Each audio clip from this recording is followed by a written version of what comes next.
Relationship আসলেই খুবই গুরুত্বপূর্ণ বিষয়। আপনি যদি আপনার এমপ্লয়ীদের সাথে, আপনার কলিগদের সাথে রিলেশনশিপ ভালো না থাকে, খারাপ রিলেশন থাকে, খারাপ সম্পর্ক থাকে, তাহলে কিন্তু আপনি আপনার জবটাও ঠিক মতো ভাবে করতে পারবেন না, আপনি ঠিক মতো লিডও করতে পারবেন না আপনার টিমকে।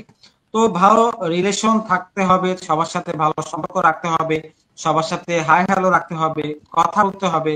এরকম যেন না হয় যে কোনো এমপ্লয়ির সাথে আমি অনেকদিন ধরে কথা বলতেছি না, তার সাথে একটা দূরত্ব তৈরি হয়ে গেছে, এরকম যাতে না হয়।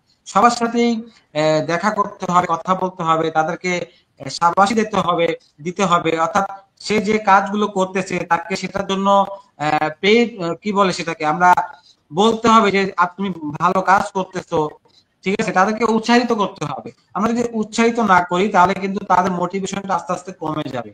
তো নানানভাবে তাদেরকে মোটিভেট করতে হবে, মোটিভেট করার মাধ্যমে তাদের সাথে একটা রিলেশনশিপ বিল্ড আপ করতে হবে। কারণ আপনি যখন যত ভালো রিলেশনশিপ বিল্ড আপ করবেন আপনার এমপ্লয়ীদের সাথে বা আপনার টিম মেম্বারদের সাথে, তত ভালো আপনি তাদেরকে লিড করতে পারবেন। আপনার রিলেশনশিপ যদি উইক হয়, আপনি কিন্তু লিডারশিপটা তত উইক হয়ে যাবে তাদের সাথে।